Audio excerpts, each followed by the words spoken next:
Hey everybody, welcome back to Das Lab. Today's garbage picking day. Found this, I was looking for some other stuff for the local scrap metal dealer, and I came across this thing and I picked it up for a couple bucks. It's an old Milwaukee Makita angle grinder. Cord was cut off of it, kind of got a floppy thing. I don't know if that's the way it is. It's pretty cheap, like it's easily bendable, but that's not a screw in there that I can tell. It's maybe it is, but there's a Phillips head screw there, and that guard doesn't turn either. It's just a little bit weird. But anyways, I put a cheater cord on here and tried it out, and nothing. So I'm thinking it's either brushes or burnt out, or probably just a bad switch. Usually the electromechanical thing is the thing that's going to screw you up, right? So anyways, we're going to try to figure out if we can fix it or scrap it for parts. Let's get into it.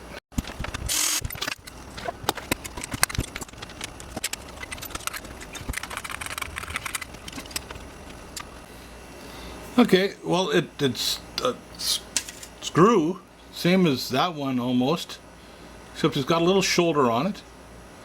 Same diameter, but there's no head on it. Looks like there might have been at one time. But it's ground off, and it's funny because the head of it would have been below this, unless it maybe had been sticking up and just got ground off by the back of the grinding disc. But anyways, we'll replace that. Nice thing, I was wondering did I have both parts of the hold down device here, because if that's missing and I got this thing working, how much is it going to cost to get a new one of these? Like probably $80 or something if this was a really high-end machine. Anyways, it has it. You can think somebody on their way to throw it out took the cutting disc or flapper or whatever they had, threw it out, put that back on, and then cut the cord, then threw it into the scrap metal bin. Oh, keep going. Alright, let's take a look here.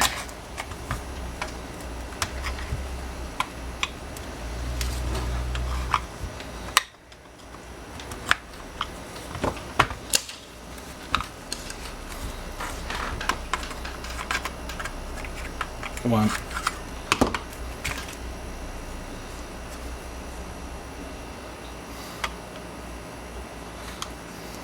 Nothing sticking out too bad right off the bat. What the heck is this thing?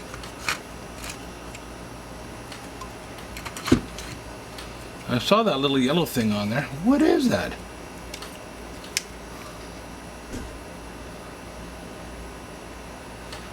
F11. Not a fuse. It's electrical.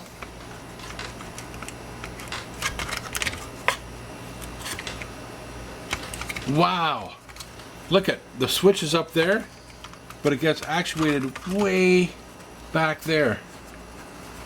Ooh, grease. Yuck.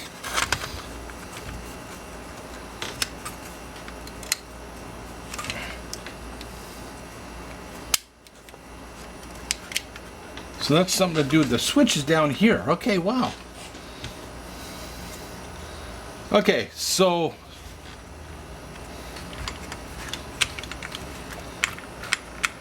nothing's bound up. I see a brush there for the motor.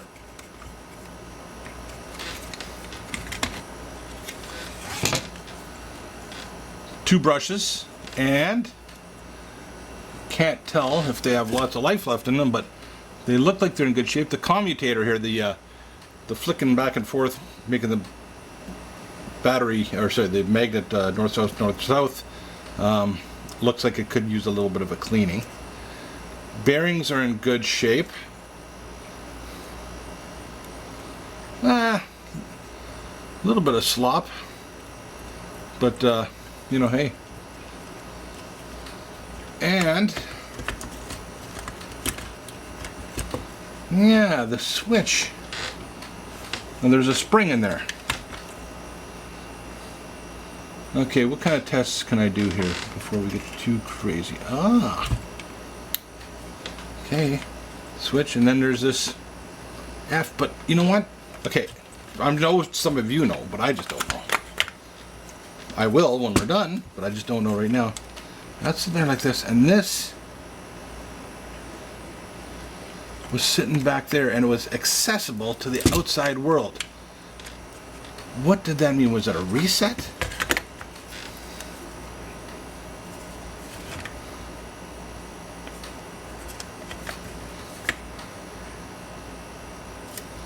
Huh. Let me do a bit of research. Okay, so this is an inline device. There was a little note on here that said relay cutout something is something switched off the tool and press the button to resume normal operations. So I think that there used to be some sort of a maybe a button on here, and if you look inside there's metal. Okay, so just tracing this out, I got my fluke meter there, and I go from there to the big side of the switch. Got power there, so the black's coming in, and then it goes from the other across the switch, so it should have power. Jeez, flies, bugs. I just got stung a minute ago, now I'm a little gun shy. Okay, so across the switch.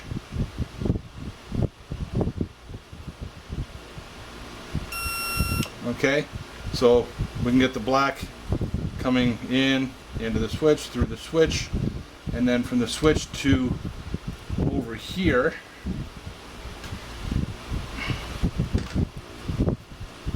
Get this one in here. Okay, so that's that. I don't have any connection between through this device here. That's not what worries me. If I took all that off, you can see that the neutral or the white wire comes in here, and eventually through the switch and through this, they call it a relay, that ends up over here, and I should have some continuity between here and here. And I don't, so that is an indication that, oh, shoot. Here I was thinking we had an open winding, but look at what has happened. My, I've slipped off my commutator. I've got to get these brushes. Okay, I was a little bit worried. I thought I had an open winding because I was getting no ohmage reading. Whoa!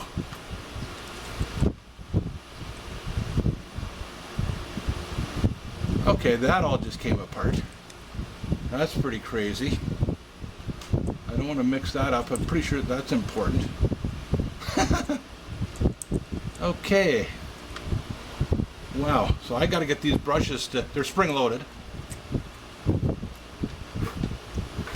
Oh, man, I've got some sort of a bee infestation in here.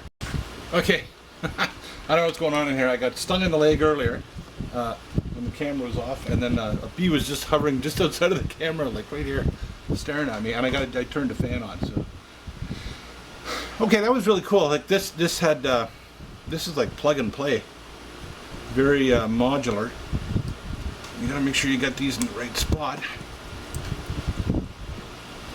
Okay, so going back to what I was saying earlier.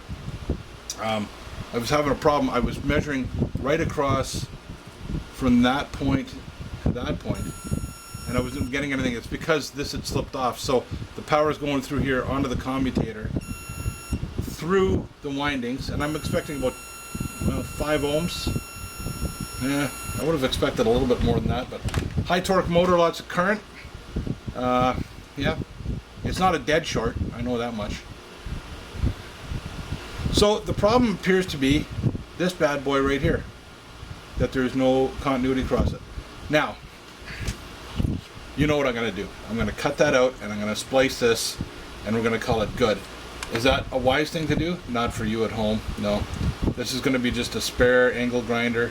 What am I relying on now? I'm relying on the fuse that this is going to be plugged into to take out the circuit.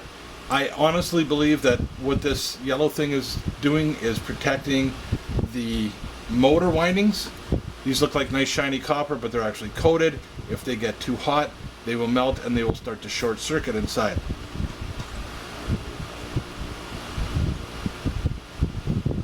So I believe this is an overcurrent protection. This is when you're grinding either for long periods of time or you're putting a lot of load on it and the current tends to go up if you get the locked rotor or slowing the rotor down, and this will take it out. So for the amount of money that I paid for this grinder, if it dies, it dies. I don't think I'm going to hurt myself by cutting this out and eliminating this. And I can't seem to find another one of these. I never punched in that number on the interweb. Let me see if I can find out what this is. Okay, there you have it. So a guy named Jack Small Engines does indeed have the Makita NLA over current relay, and if you look, it looks like it had a push button on it at one point in time.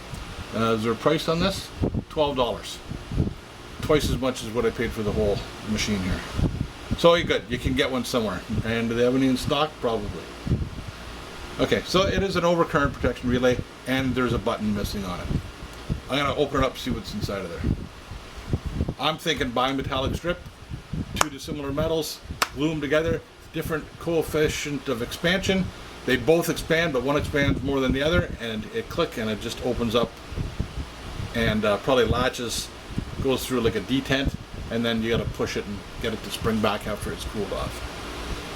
Okay, you're never going to be able to see this probably, but what it is there's a piece of metal in there with a contact and it's bent.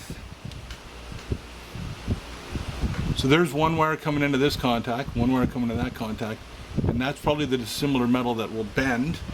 Let me get a pokey thing here. Come on. So this is actually the switch part right here. That'll open and close, and that contact's bent. So that'll never actually retouch. That's pretty thin to have a lot of current going through it. But if you bent that back,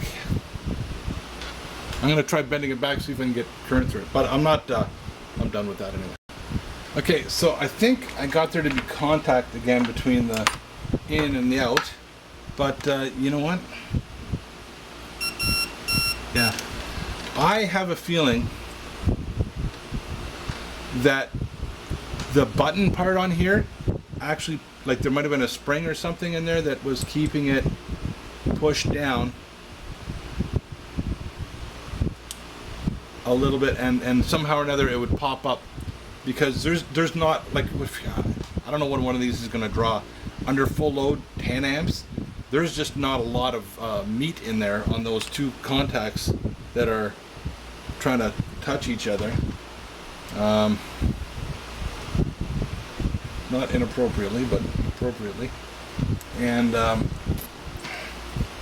don't know. I think you would want as much of that small surface area as possible to be touching.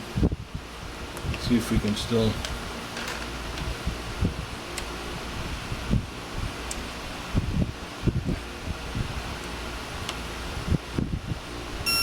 Yeah. If the last guy didn't cut these so short, you could probably put it back in the circuit now and tested it, but that ain't gonna happen. Alright, let's see if we can connect this up and then put it all back together somehow. I'll go get some parts. Okay, I took this apart and put it together about 50 times. Some of the things that you need to watch out for, this is kind of keyed, the I don't know what you call that, the spur gear or whatever, at the end of this bearing is keyed, and it can come out and prevent you from putting that together. You got to make sure that all of your cables wires are put on the right side, so there's only certain pathways for them to come through. So they got to be in their little trenches, and this all lines up properly. Your switch has got to be seated properly, and for some reason it seems to want to come apart better. I tried putting this in that first, it didn't really seem to want to go, and once you get all that lined up, it basically should go together without any force, and you're going to get it. If you have a crack or a force, lines in there, and you got to really force it and you feel it's squishy, it's not working, finally make sure your switch is working. Okay. Alright, so I'm going to screw it back together. Okay, here's the big test. I got it connected into this power bar that's got a on-off switch. It's on, and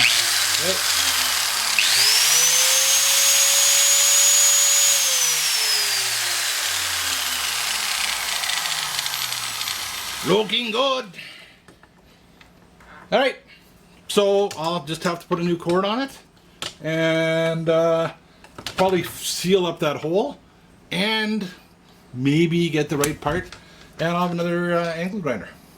And I'm gonna have to do something about that bastardized screw. Maybe I'll just cut a slit in it with a hacksaw. Screw it in there. Okay, there you go. Mystery solved. Relay.